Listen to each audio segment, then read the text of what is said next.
Welcome to the Hundredth Monkey Radio Show with Ramon. And I said just with me and didn't introduce my partner because today is a special.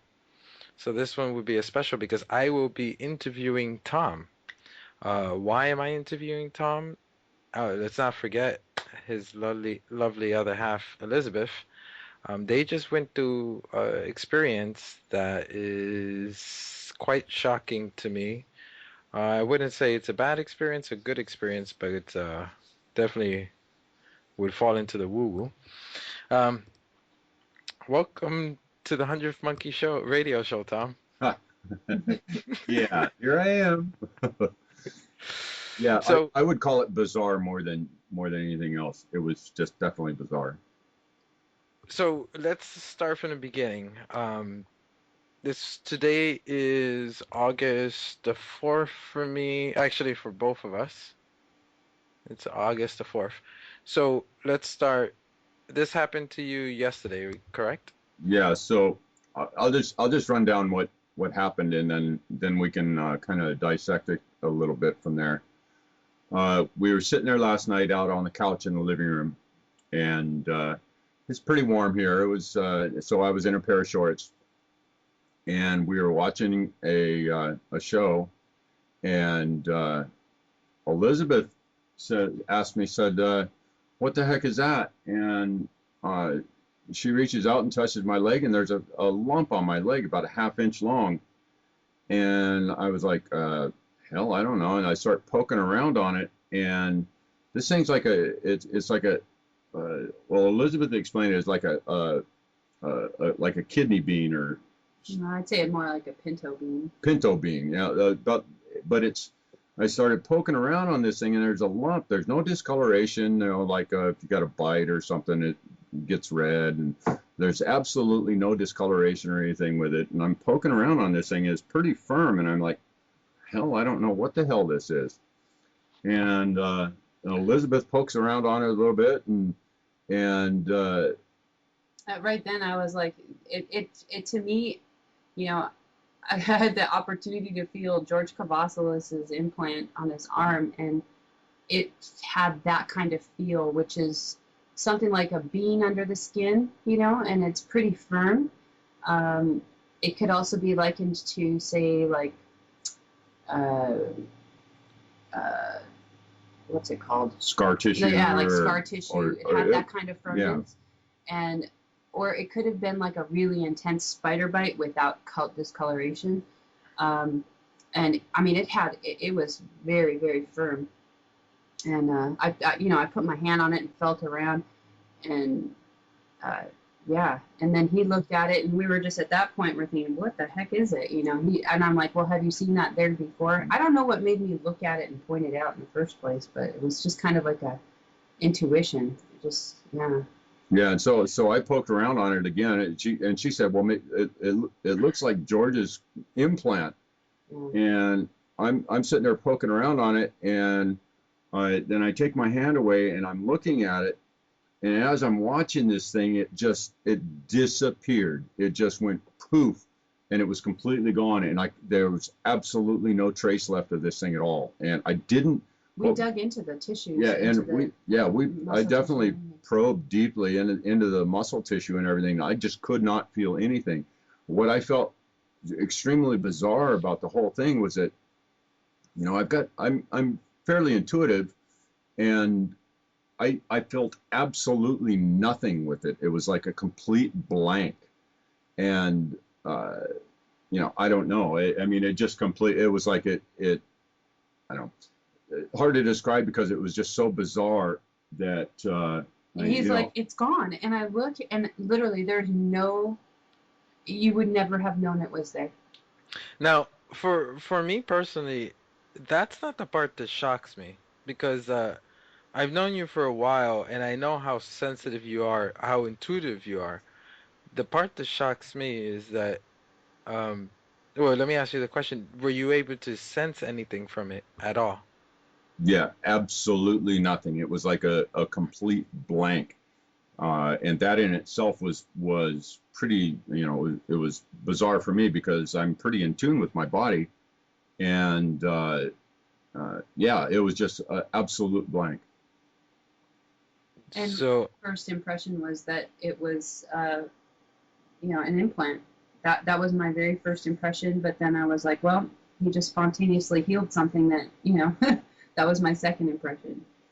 so do you think that maybe your body, once you sensed it, your body might have dissolved it, whatever it was, maybe? There's all sorts of different possibilities of what could have happened there, but I felt healing energy flow through me before, and I felt absolutely nothing flowing through me when I touched this thing. So to me, that the spontaneous healing thing, I don't know. I just didn't feel anything attached to it. I mean, I didn't feel anything at all with it, which was what really made it anomalous for me. Is that there was just like it was like looking into a completely blank void when I probed it, psychically, and just experiencing my own physical sensations through the whole process. It just completely devoid of any sensation at all. Now, you know how sometimes your muscles will have a spasm, or you feel like a muscle in your body move. Um, did did any feeling like that when you saw it disappear? Nothing. That's what I'm saying. It's absolutely nothing. It just vanished. It was just there one moment and gone the next.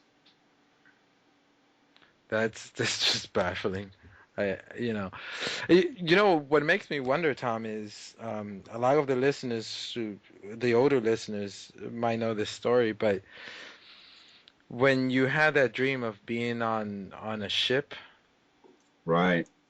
I'm wondering if because as you were telling me that dream, and we say, okay, it's a dream, but tell us the dream briefly, so I can. Well, I woke up in that dream. I woke up in a bed, and I was naked, and I went to I looked around, and I was in this room, and on one wall I saw a bunch of storage areas.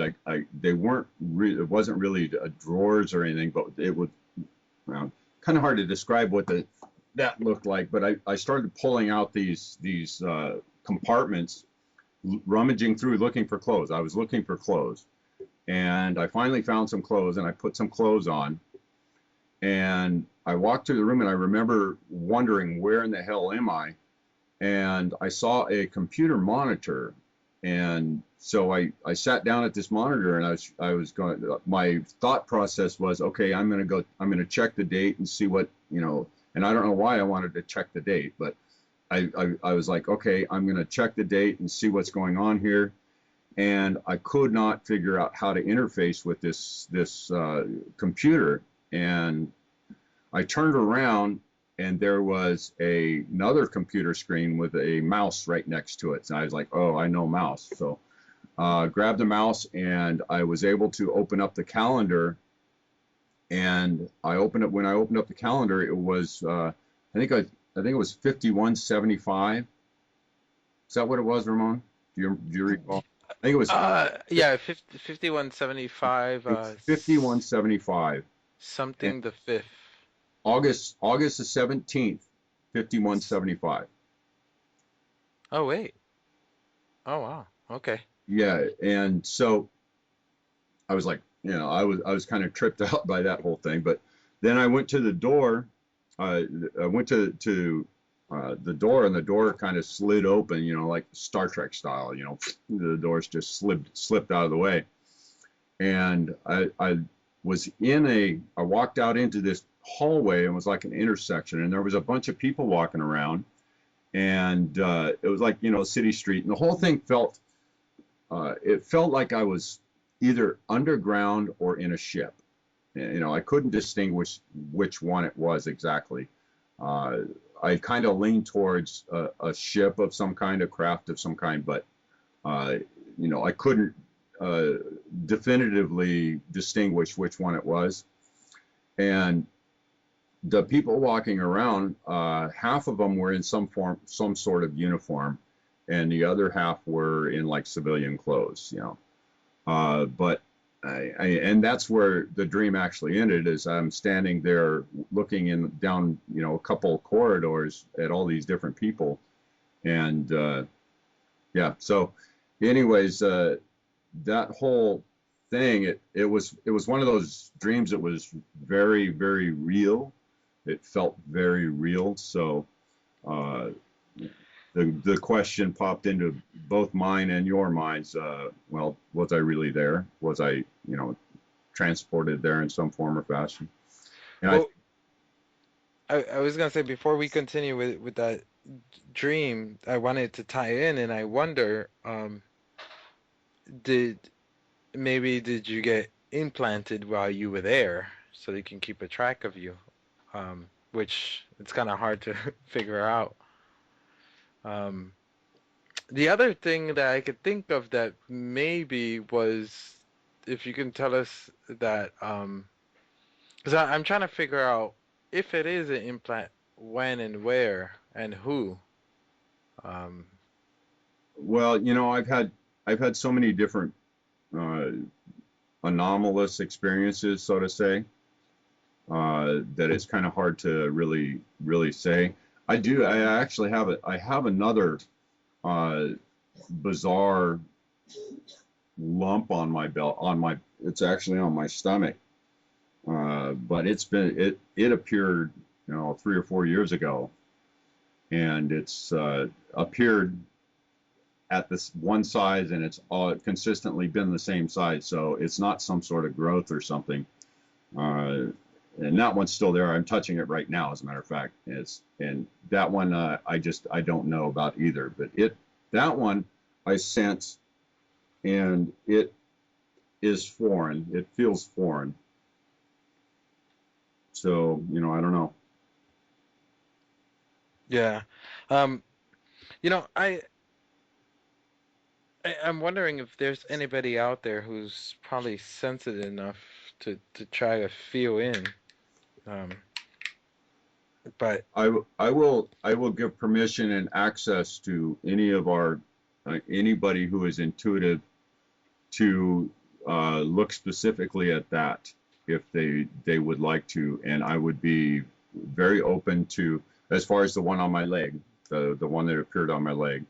If anybody can feel into that and has any opinion, I would definitely be interested in hearing what anybody gets out of that. So, because like I said, it was completely blank for me, and if someone else picks something else on it, I'd definitely be interested in hearing what they have to say. yeah, I'm curious to ask George Cavazos, and it's too bad we can't just call him up right now and ask him. I think he's out of town anyway. Yeah, they're out of town. I think they're in New Zealand right now, but Oh yeah, that's right. He did say that. Elizabeth and I will definitely relay the experience to him and see what he picks up out of it. Yeah. Well, Tom, anything else you want to add into this? No, I mean, with all of the different things that are going on right now in the world, you know, this is just another one of those, I don't know, another one of those things that are happening right now. WTF moments? Yeah, this was definitely a WTF. Uh, and I don't know. It's just another one of those things for us to puzzle out. Uh, if we get anything on this, and you know, anybody has some input, or if I get anything on it, we'll definitely have to put out a little update. Yeah. Or maybe since we were making the joke that Tom was gonna put some signs on top of his roof, you know, spaceship repair shop. Yeah. So maybe that's your license. Oh yeah, yeah. Maybe since I decided to do that, they decided to put that's my chip, my access chip. Or your the homing device. Yeah, the homing device, so they'll be able to find me. In It's like case you the galactic yellow pages.